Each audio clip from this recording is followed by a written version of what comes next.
Pakistan stock data channel में खुशामदीद। उम्मीद है आप खैरियत से होंगे। तो देखते हैं मार्केट का कैपमैन एनालिसिस।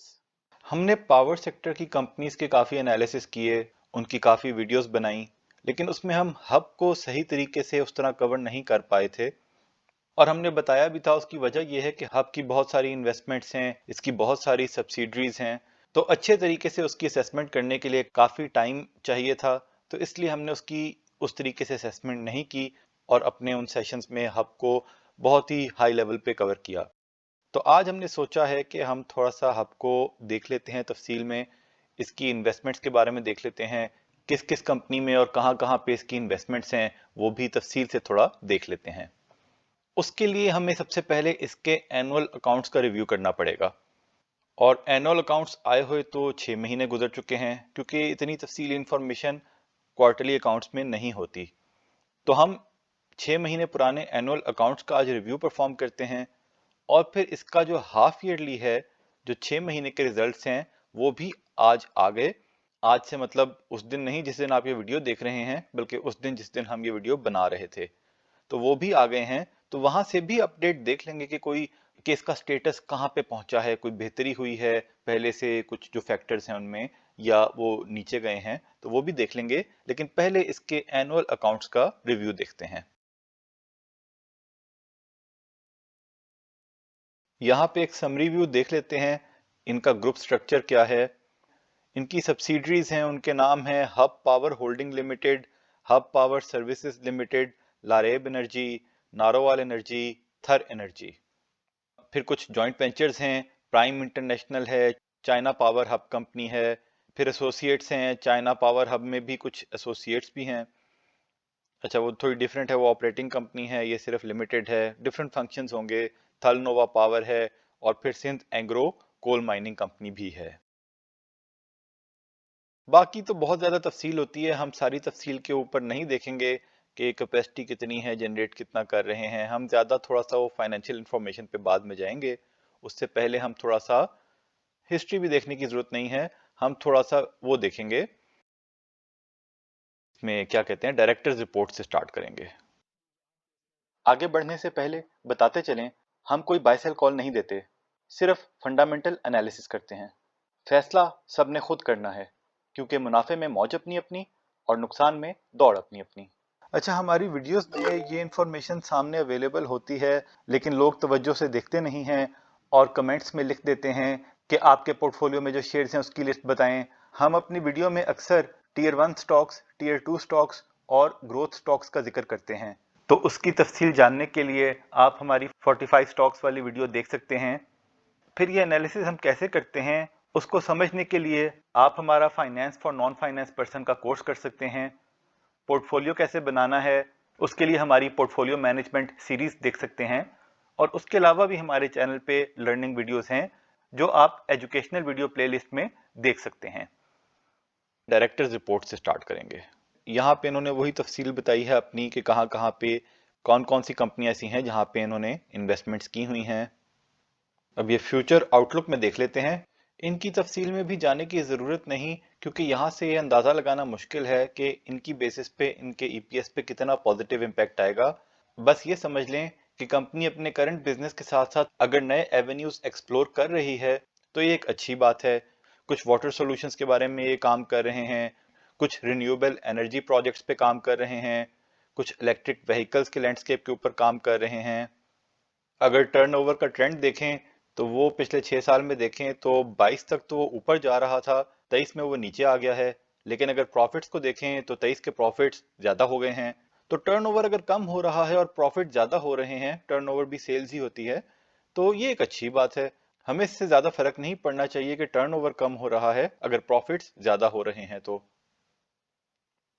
बाकी कोई ख़ास बात नहीं है इसमें, तो फिर आगे चलते हैं। ये थोड़ा सा 6 साल का ट्रेंड यहाँ पे देख लेते हैं। अब देखें ईपीएस जो है इनकी, अगर पिछले 6 साल में देखें तो आहिस्ता आहिस्ता ऊपर की तरफ जा रही है, तो ये अच्छी बात है। डिविडेंड पर शेयर भी अच्छा हो रहा है। बीच में 2 साल कोई नहीं दिया क्योंकि हुकूमत से उस वक्त पैसे नहीं मिल रहे थे, तो अब अच्छा हो रहा है। अब ये इनकी बैलेंस शीट को देखें तो इनके पास लॉन्ग टर्म इन्वेस्टमेंट्स हैं 63 बिलियन की तकरीबन, और long term loan to subsidiary है, तो इसको तो रहने दें। लेकिन नंबर 14 पे जाके पहले देखते हैं कि वो क्या है।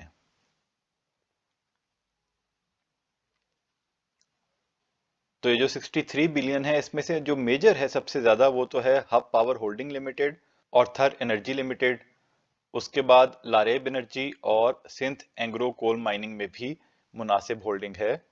आपको पता है रिसेंटली इन्होंने सिंध एंग्रो कोल में कुछ और भी इन्वेस्टमेंट करने जा रहे हैं, तो इस कंपनी में इन्वेस्टमेंट थोड़ी ज्यादा हो जाएगी। अब थोड़ा सा लारेब को, हब पावर होल्डिंग को थोड़ा बहुत देख लेते हैं, यहाँ पे कोई इंफॉर्मेशन इंपॉर्टेंट है कि नहीं। उसके बाद देखें जी, इसके अगर जो ट्रेड डेट्स हैं, रिसीवेबल्स हैं, वो 55 बिलियन के हैं। तो देख लेते हैं क्या वो सारे के सारे हुकूमत से हैं या कहाँ से हैं। उसमें देखें कैपेसिटी परचेज प्राइस, जो कैपेसिटी पेमेंट्स हैं वो 26 बिलियन की हैं माशाल्लाह, और एनर्जी परचेज प्राइस की 6 बिलियन की हैं। यानी कि 26 बिलियन तो सिर्फ कैपेसिटी पेमेंट्स वाले इनको मिलेंगे। ये थे जी एग्रीमेंट्स जो आपके पुराने सियासतदानों ने जो एग्रीमेंट सारे किए। और क्योंकि वो पेमेंट्स हुई नहीं है तो उनके अगेंस्ट लेट पेमेंट चार्जेस वो भी 22 बिलियन के हो चुके हैं। अब अगर इनकी करंट लायबिलिटीज को देखें तो वो है जी 75 बिलियन की, और वो करंट एसेट्स आपके तकरीबन 78 बिलियन है और वो 75 बिलियन है। तो यानी कि करंट रेशियो इसके मुताबिक 1 के आसपास बन रही है। आम हालात में बस ये मुनासिब होती है 1, लेकिन इसके केस में ये इतना बड़ा इशू इसीलिए नहीं है क्योंकि इसकी बहुत सारी इन्वेस्टमेंट्स भी हैं। तो आप यही समझ लें कि ये 62 बिलियन इनके जो हैं, ये इनके पास जैसे कैश था और कैश से इन्होंने इन्वेस्ट कर दिया है।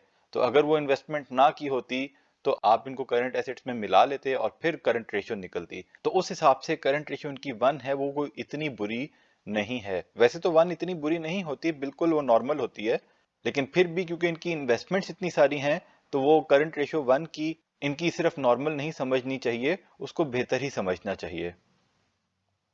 अब अगर प्रॉफिट एंड लॉस को देखें तो इनका यहां से पता लग रहा है कि ग्रॉस प्रॉफिट पिछले साल से बेहतर हुआ, चाहे टर्नओवर कम हुआ।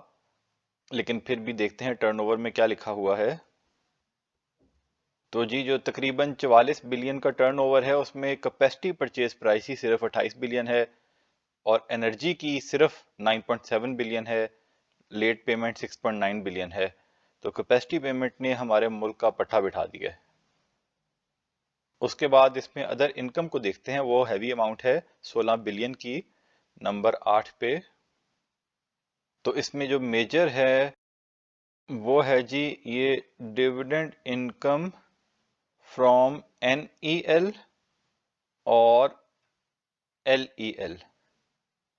तो ये जो नारोवाल एनर्जी लिमिटेड है इन्होंने काफी अच्छा खासा डिविडेंड दिया पिछले साल, और लारेब एनर्जी ने काफी डिविडेंड दिया।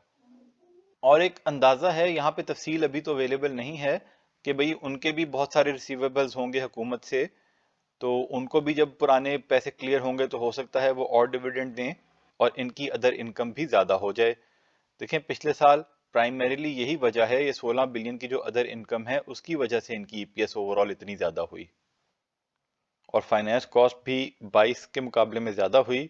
24 में हम देख लेंगे कि वहां पे ज्यादा हो रही है या कम। अब देखते हैं जी कोई और खास बात है इसमें। यहाँ पे वैसे लिखा होना चाहिए लेकिन नजर नहीं आ रहा, कहीं पे और शायद लिखा हो। इनका एग्रीमेंट जो है 2027 में एक्सपायर होगा और उसके बाद फिर एक कैपेसिटी पेमेंट्स वाला एग्रीमेंट होपफुली रिन्यू नहीं होगा। अच्छा, ये जो लारेब है, लारेब एनर्जी और नारोवाल एनर्जी जो है, इनके जो CPPA हैं ये 36 में शायद एक्सपायर होंगे। ये यहाँ अकाउंट्स में तो कहीं नहीं लिखा, लेकिन हमने कॉर्पोरेट ब्रीफिंग सेशन में पूछा था तो उन्होंने हमें ये जवाब दिया था कि उनके एग्रीमेंट्स आगे तक चलेंगे। तो इसका मतलब है कि अगर हब का एग्रीमेंट रिन्यू ना भी हुआ या 27 में जाके कैपेसिटी एग्रीमेंट रिन्यू ना हुआ, यानी कि कैपेसिटी चार्जेस नहीं मिलेंगे, फिर भी सब्सिडरी लारेब और नारोवाल से इलेक्ट्रिसिटी जनरेशन चलती रहेगी और इसको सब्सिडरी कंपनी से कुछ ना कुछ फायदा पहुंचेगा, जैसे आल्टन एनर्जी का होता है। ज्यादा डिटेल तो फिर वक्त आने पे ही पता लगेगी, लेकिन वो बज़ाहिर मामला चलता रहेगा। अच्छा जी, इसके अभी हम देखेंगे एक दफ़ा कंसोलिडेटेड अकाउंट्स भी। लेकिन पहले अब यहाँ पे ना हम ज़रा फाइनेंशियल्स का जायज़ा ले लेते हैं कि जो अभी 6 महीने के रिजल्ट आए हैं उनमें क्या सिचुएशन चल रही है। तो अब अगर टर्नओवर को देखें, पिछली दफ़ा 44 था, इस दफ़ा वो 20 है, तो वो थोड़ा सा कम हुआ है। लेकिन अगर ग्रॉस प्रॉफिट को देखें, पिछली दफ़ा वो पूरे साल का 25 था, इस दफ़ा वो 14 है, यानी कि बेहतर हुआ है। अगर इसी ट्रेंड में चले तो 25 के मुकाबले में, 26 के मुकाबले में 28 होगा। उसके बाद अदर इनकम है तकरीबन 7.2 बिलियन की, जो पहले 16 थी। तो ये भी अगर उसी ट्रेंड में चल रही है तो साल में 15-16 हो सकती है। फाइनेंस कॉस्ट 5.5, फाइनेंस कॉस्ट थोड़ी ज़्यादा हो गई है। तो अगर हम ईपीएस देखें तो 11.5 रुपए की ईपीएस है और पिछली दफ़ा 23 थी। तो बज़ाहिर ऐसा लग रहा है कि 24 का साल जब ख़त्म होगा तो तब भी तकरीबन कोई 22-23 रुपए की ईपीएस हो जाएगी। और अगर इस साल के 2 क्वार्टर्स को देखें तो इन्होंने कितना 9 रुपए का डिविडेंड दे दिया है 11.5 रुपए की अर्निंग में। तो उम्मीद यही की जा सकती है कि पूरे साल में 9 रुपए का डिविडेंड और दे देंगे। अगर हुकूमत ने ज़्यादा पुराने रिसीवेबल्स वापस कर दिए तो ज़्यादा भी दे सकते हैं, लेकिन उम्मीद है 9 रुपए का डिविडेंड और दे देंगे। तो अब अगर अंदाज़ा करें कि 18 रुपए का डिविडेंड साल में होता है, यानी कि 6 महीने इसके और अगले आने वाले 12 महीनों में भी एज्यूम करते हैं टोटल मिला के 18 रुपए का डिविडेंड होगा, तो इस रेट पे डिविडेंड यील्ड तकरीबन 17% बनेगी, जो कि बुरी नहीं है। ऑल्दो ये काफ़ी ऊपर आ गया है लेकिन उस हिसाब से अच्छी है। अगर इसके ट्रेंड को देखें 5 साल के, तो ये काफ़ी ऊपर आ गया हुआ है वैसे तो, लेकिन फिर भी उम्मीद है यहाँ से ज़्यादा नीचे नहीं जाना चाहिए। अगर बहुत ऊपर ना भी जाए डिविडेंड यील्ड के हिसाब से, हमारे टियर 1 स्टॉक में अभी भी ये शामिल हो सकता है। प्राइस अर्निंग को देखें तो वो तकरीबन 5-5.5 है, लेकिन क्योंकि अच्छा डिविडेंड देते हैं तो dividend yield is more important. Book value जो है वो इसकी 138 रुपये आ रही है, तो बुक वैल्यू से कम होना इसका वो अच्छी बात है, शेयर की प्राइस जो है। अब हम देख लेते हैं कि इनकी बैलेंस शीट में कोई चेंजेस कोई ख़ास आई हैं 6 महीने में।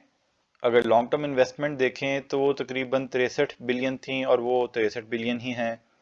जो ट्रेड डेट्स थे वो 55 बिलियन से वो बढ़ के तकरीबन 62 बिलियन हो गए हैं। और अगर इनका करंट रेशो को देखें तो वो तकरीबन उतनी है, 86 के करंट एसेट्स हैं और 80 के करंट लाइबिलिटीज़। अब जी ये देखते हैं ट्रेड डेट्स 55 से जो 61 हो गए हैं, उनमें मेजर इंक्रीज तो कैपेसिटी पेमेंट्स में आया है।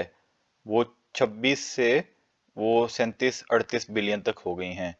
जो एनर्जी परचेज प्राइस है वो हुकूमत ने अदा कर दी है, लेकिन अभी कुछ ऐसा ही लग रहा है कि हुकूमत पहले एनर्जी परचेज प्राइस अदा करने पे फोकस उन्होंने किया हुआ है, और जब उसके बाद हुकूमत के पास पैसे आएंगे तो फिर वो कैपेसिटी की तरफ आएंगे। तो देखें कि आगे निज़ाम कैसे चलता है। लेकिन वैसे एक हिसाब लगाने की कोशिश करते हैं कि जो टोटल लेटेस्ट रिसीवेबल्स हैं 62 बिलियन, इनकी पर शेयर वैल्यू कितनी बन रही है। तो ये तकरीबन 47 रुपये बन रही है। यानी कि जब भी क्लियर होंगे तो 47 रुपये वो आहिस्ता आहिस्ता वो उसका डिविडेंड देंगे। लेकिन उसके अलावा जो ईपीएस 18-20 रुपए की चल रही है तो वो डिविडेंड भी होपफुली उस तरीके से चल सकता है। यानी अगर पुरानी पेमेंट्स को ना भी क्लियर करें लेकिन सिर्फ वो कोशिश करें कि सर्कुलर डेट बढ़े ना, और जो नए रिसीवेबल्स हैं वो अदा करते जाएं, तो फिर भी 18 से 20 रुपए तक का डिविडेंड हो सकता है जारी रहे होपफुली। बाकी तो ये वक्त ही बताएगा, इसीलिए क्वार्टरली रिजल्ट्स का जायजा लेना जरूरी है। अच्छा, जो एनुअल अकाउंट्स हैं यहाँ पे इन्होंने कुछ शरिया कंप्लायंस और दूसरे शरिया कंप्लायंट और कन्वेंशनल रेवेन्यू की भी उसमें ब्रेकअप दिया हुआ है, जो यहाँ से मेजर पोर्शन शरिया कंप्लायंट में है। तो जो लोग इस चीज़ को फॉलो करते हैं वो ये रिपोर्ट यहाँ से जायजा ले सकते हैं कि कोई कंपनी, ये वाली कंपनी ज़्यादा इसकी इन्वेस्टमेंट और ज़्यादा इनकम शरिया कंप्लायंट रेवेन्यू ज़्यादा ये जनरेट कर रहे हैं या नॉन शरिया। अगर आप नॉवल पढ़ने के शौकीन हैं तो हमारा नॉवल लोग क्या कहेंगे सईद बुक से खरीद सकते हैं।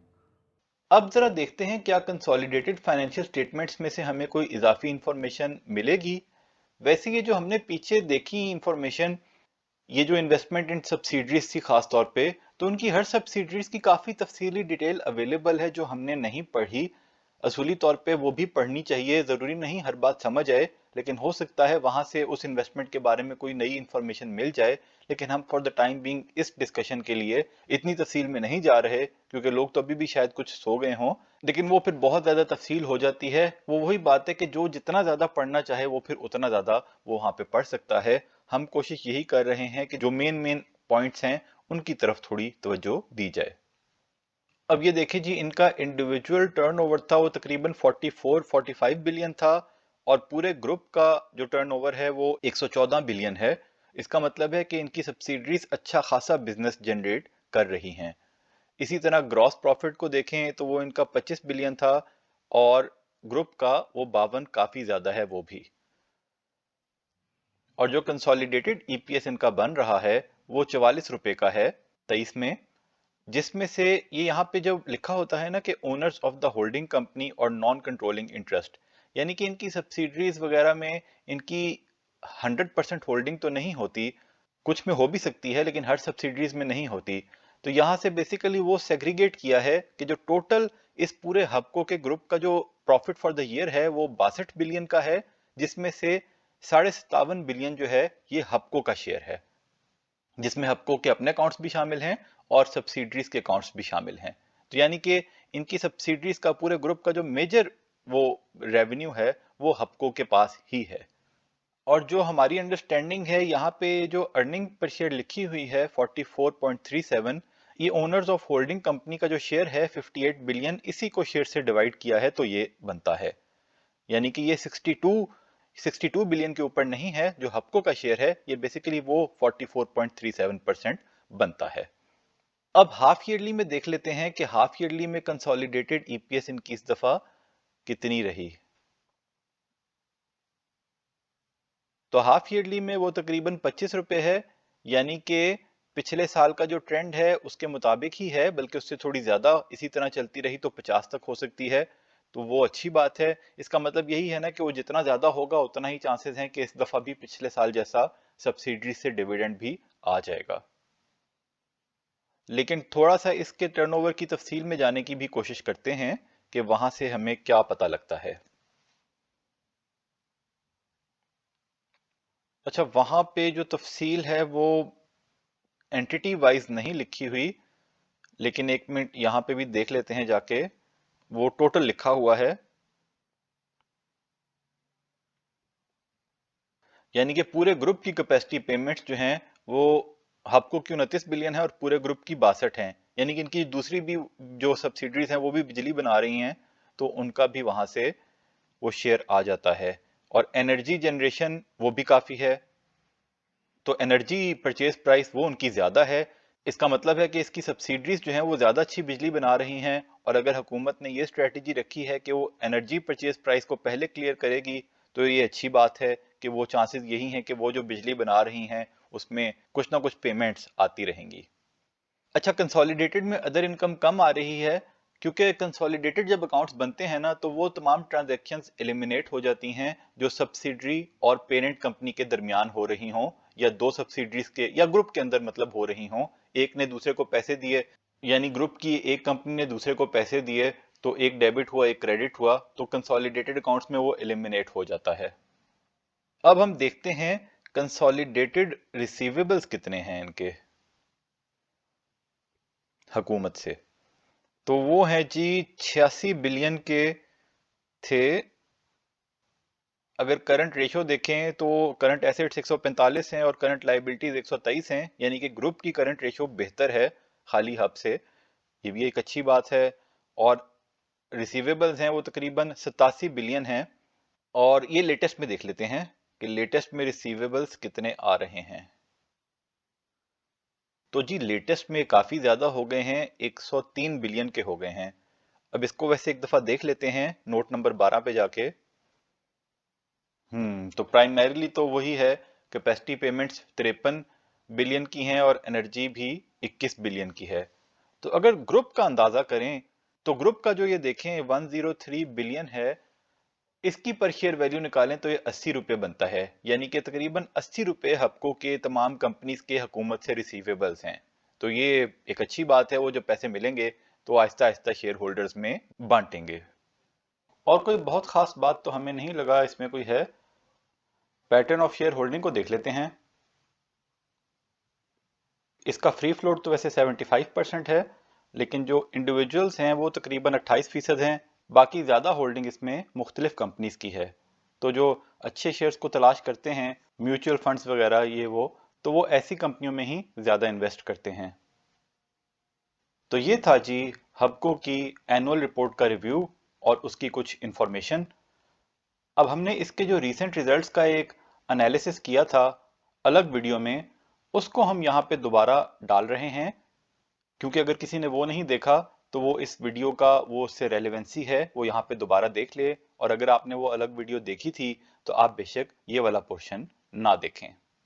हब पावर की बात करें अब, तो हब पावर HUBC इसके जब रिजल्ट्स आए तो उसके बाद से थोड़ा सा डाउनफॉल में है। तो रिजल्ट्स का जायजा ले लेते हैं।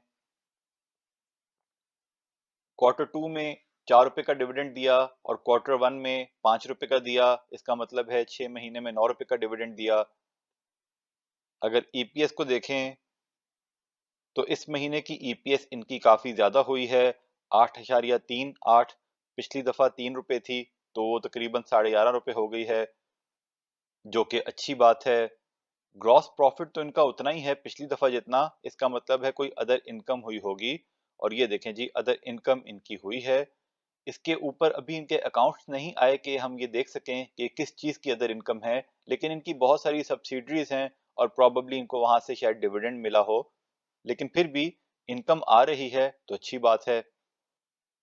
तो अब इसका अगर ट्रेंड देखें तो इनकी सेल्स तो आहिस्ता आहिस्ता थोड़ी सी बेहतर हो रही हैं। ग्रॉस प्रॉफिट भी थोड़ा सा ऊपर की तरफ हुआ है, नेट प्रॉफिट भी ऊपर की तरफ हुआ है, लेकिन इसमें जैसे हमने बताया अदर इनकम का कमाल था। तो नेट प्रॉफिट अगली दफा शायद थोड़ा नीचे हो जाए अगर वो इनकम जारी ना रही तो। EPS इस दफा बेहतर हुआ है, बीच में थोड़ा थोड़ा नीचे भी हो जाता है। और डिविडेंड भी अब हर क्वार्टर पे कुछ ना कुछ दे रहे हैं। 22 में इन्होंने EPS इनका था 16 रुपए, लेकिन डिविडेंड अच्छा नहीं दिया, साढ़े छह रुपए का। लेकिन 23 में 24 रुपए की अर्निंग थी और 30 रुपए का डिविडेंड दिया। इसका मतलब यह है कि 22 में शायद हुकूमत से पैसे ना मिल रहे हों और जब बाद में मिले हैं तो इन्होंने ज्यादा दे दिया। तो ये एक अच्छी बात है कि जब EPS ज्यादा होगा ये ज्यादा डिविडेंड दे सकते हैं। तो अगर एक अंदाजा लगाने की कोशिश करें तो यहाँ से जरूरी नहीं इस साल 30 रुपए की अर्निंग हो, लेकिन 22-23 रुपए की अर्निंग हो सकती है और डिविडेंड भी 18 से 20 रुपए का हो सकता है। तो इसमें अगर 22-23 रुपए की अर्निंग होगी तो प्राइस अर्निंग तो इसकी बनेगी तकरीबन 5।